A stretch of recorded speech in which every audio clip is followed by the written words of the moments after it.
நண்பர்களே, நம்ம நண்பர் ஒருத்தர் பழ வியாபாரி வந்திருக்கிறாரு. ஆமாம், வாங்க அவரை போய் பார்ப்போம். காவிங்க, இதுவா? வேற என்ன நினைச்சிய? ஆன் பண்ணுங்க பாப்போம்.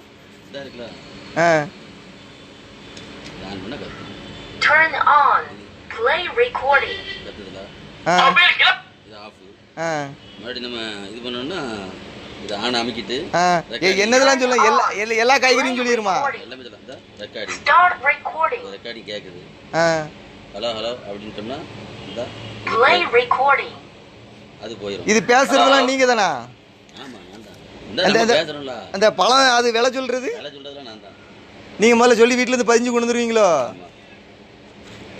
ஆ.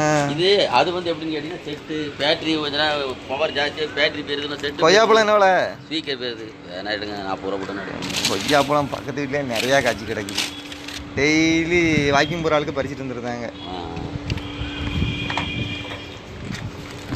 அதில் வேணா 100 ரூபா போட்டுக்கிறேன். சாப்பிட்றதுக்கு யாரும் அக்காவுங்க வீட்டில் தான் இருக்கா. எங்கே மிஞ்சி போனால் ஒரு ஆப்பிள்னு வாங்கினோம்னா ஒரு ஆப்பிள், செவ்வாழைன்னு வாங்கினா ஒரு செவ்வாழை டெய்லி. அவ்வளோதான், அதுக்கு மேலே சாப்பிட்றதில்ல. வியாபாரம் எப்படி இருக்குது லைனில்? வியாபாரம் ரொம்ப மோசமாக இருக்குது. கிளைமேட்டு மாறுறதுனாலே அதனால் வியாபாரி ஜாஸ்தி ஆகிட்டான். வியாபாரி ஜாஸ்தி. வியாபாரி கரெக்டாக சொல்கிறீங்க, வியாபாரி ஜாஸ்தி.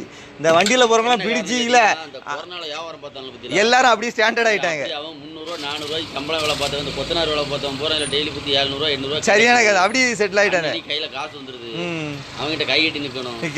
இதுனா பிரச்சனையே இல்லை. ஒரு பெட்டி எடுத்தோமா, லைனை பார்த்தோமா, வியாபாரம் பார்க்கணும், வேலை இல்லைன்னு மாப்பிள்ளை இவ்வளோ ஏ கிடைக்கும். நீங்கள் சொல்லிய டிரைவரா சிட்டிஸில் டிரைவரா ஓடுறவங்கள டீ கேனை தூக்கிட்டு அலைகிறாங்க. நீங்கள் சொல்றியா?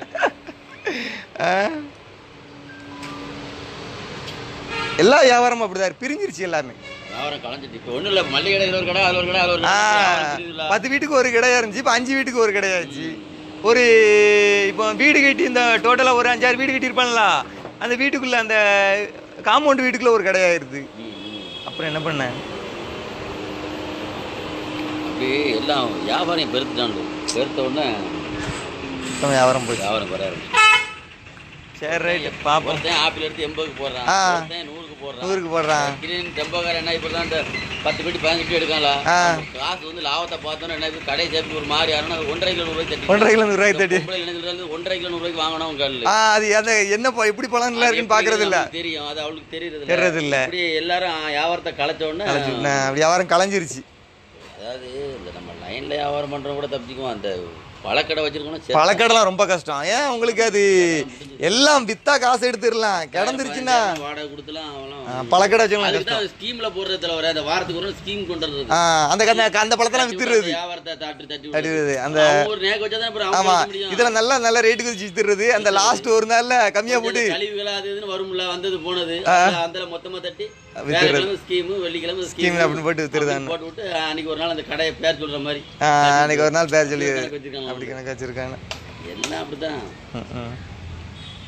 வியாபாரங்கள் எல்லாம் முடிஞ்சு போச்சு. இனிலாம் வர்ற காலம் அப்படிதான் தலைவர். அப்படிதான் பண்ண முடியாது, சம்பாதியம் ஏதாவது சாப்பிட்டுக்கலாம். அவ்வளவுதான். அந்த கதை தான். வந்து காம்படிஷன் ஓவர் ஆயிடுச்சு. இன்னும் காம்படிஷன் ஆயிரும். இல்லை சொல்லதான், சின்ன சின்ன வியாபாரிகளே இருக்க மாட்டாங்க அப்படிங்கிறேன். நான் சின்ன சின்ன வியாபாரிகளும் காணாம போயிருவாங்க.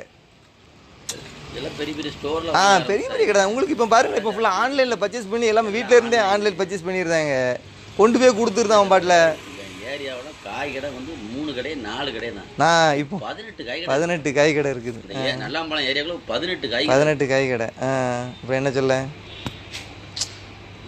எல்லாம் அப்படியே இதாயிடுச்சு. பத்தாவதுக்கு காய் வியாபாரம் எல்லாம் உள்ள எல்லாம் லைன் வியாபாரம், எல்லாம் வீட்டுக்கே வந்து கொடுக்குற மாதிரி லைன் வியாபாரம். வீடு வீடாக கொண்டு போய் கொடுக்குறது எல்லாமே. வீடு வீடாக போகும்போது சில்லறை கடைக்கார சின்ன சின்ன கடைக்காரங்களாம் அப்படியே உட்காந்துருக்க வேண்டியது. அப்புறம் எப்படி வாடகை கொடுத்தவனை எப்படி பண்ண முடியும்? சொந்த இடம் ஒரு இடம். கரெக்டாக சொல்லுங்க. அவ்வளோதான், தப்பிச்சுக்கலாம். ஸோ இப்போ இனிமே காலத்தில் சொந்த வீடு சொந்த கடையாக இருந்தால் தப்பிச்சுக்கலாம். அல்லது தப்பிக்க கஷ்டம். அதுக்கப்புறம் மற்றதெல்லாம் ஒன்றும் பண்ண முடியாது, கஷ்டம். அப்படிதான் வருங்காலம் அப்படிதான் இருக்கும். நம்ம காலத்திலே வந்தாச்சு. நம்ம பசங்க காலத்துலலாம் படிச்சு கிடிச்சு போயிட்டாங்கன்னா பிரச்சனை இல்லை. இதே எதுக்கிட்டாலும் அப்புறம் சிக்கல் தான். அது எல்லாம் இப்போ படிச்சு எல்லாம் வேலைக்கு ஏழு பேர் தாங்க. இப்போ நம்ம ஏரியா பக்கம் பாருங்களேன், இந்த வியாபாரம் பண்ணுறோன்னு காசு கிடைக்கும். அந்த 1000 காசு கிடைக்கும். ஆமா ஆமா, மாறுதல் மாறி அப்படியே மாறிடும் அப்படி. படிக்காத பண்ற. ஆமா ஆமா, படிச்சு ஆமா ஆமா, படிச்சு டெக்னிக்கலா பாத்துருந்தாங்க.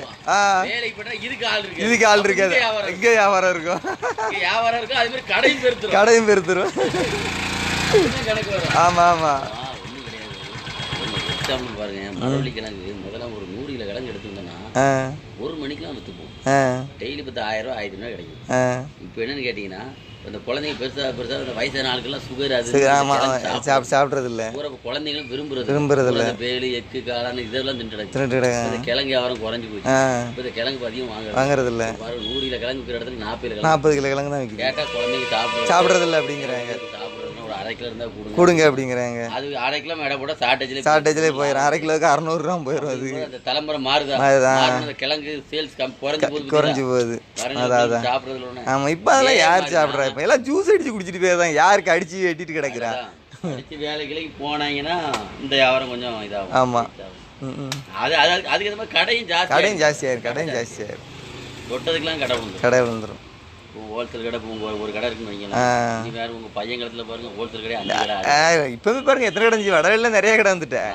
முதல்ல பார்க்கும்போது 2 கடை 3 கடை இப்போ 5-6 கடை வந்துருச்சு. இதுல மெயின் என்னன்னு கேட்டீங்கன்னா, இந்த மல்லிகை கடை வச்சிருந்தவனுக்கு பூரா நல்ல காசு அப்படி சொல்லி கடையை போட்டாங்க. எவ்வளவு கேட்டாலும் மல்லிகை நம்ம கஷ்டப்படுறது அவங்களுக்கு தெரிய மாட்டேங்குது. காலையில 5 மணிக்கு எந்திரிச்சு சொல்லி சும்மா கிடக்கிறவனே சொரிஞ்சு அப்படியே கடை வைத்துருவா. ஒண்ணுமே தெரியாது. அவளை மளிகை கடை வச்சுட்டு உட்காந்துட்டா. முதல்ல கெட்டி சட்டரை போட்டு விட்டு நம்ம ஆட்கள் வந்து கடை வைப்பாங்க. அவனே பாத்ரூம் கதை சின்ன கதை அவனே உட்காந்துக்கிட்டான். அவனே உட்காந்து ஏன் போட்டு நம்ம வாடகைக்கு கொடுக்கணும், நம்ம சாப்பாட்டு கதையாச்சு யோசிக்க ஆரம்பிச்சிட்டாங்க. ஆமா, நம்ம ஏன் ஒரு இடத்துல போய் வாங்கணும்? அண்ணாச்சி இதுல போய் தானே வாங்கி விற்கிறாரு.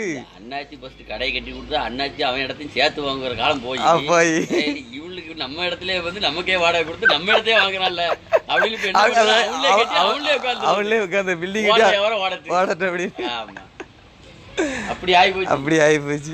எல்லா பாப்பதான் எவன் கேட்டனாலும் வீடு கடையும் சேர்த்து கட்டியதாங்க. ஏகப்பட்ட கடை தப்பிக்க முடியாது. ஆமா, உண்மைதான். நண்பரே, பழ வியாபாரியா பார்த்தீங்களா? ஆமாம், அவர் பழ வியாபாரமும் பண்ணுறாரு. அவர் மளிகை கடையும் வச்சுருக்கிறாப்புல. மளிகை கடை வியாபாரம் கம்மி அப்படிங்கிறதுனால லைனுக்கு வாரத்தில் ஒரு 3 நாள் பழம் எடுத்துகிட்டு வந்து வியாபாரம் பண்ணுறாரு. அவங்க ஒய்ஃப் அங்கே மளிகை கடை பார்த்துக்கிட்டுறாங்க. ஆமாம், நீங்கள் அந்த பதிவு அந்த வீடியோ எல்லாமே பார்த்துருப்பீங்க. ஒவ்வொருத்தவங்களுக்கும் இந்த மாதிரி தான் இருக்குது. கடை வச்சுட்டு என்னடா பண்ணுறது, ரொம்ப கஷ்டம், கடை ஏகப்பட்டதாகிடுச்சு. எல்லாத்தையும் வீடியோ பார்த்துருப்பீங்க. இருந்தாலும் ரொம்ப சங்கடமாக இருக்குது. சின்ன சின்ன வியாபாரிகள்லாம் குறைஞ்சிக்கிட்டே வர்றாங்க. ரொம்ப சங்கடமாக தான் இருக்குது. நம்ம சிறு வியாபாரிகளை வாழ்விப்போம் கண்டிப்பாக. நன்றி, வணக்கம்.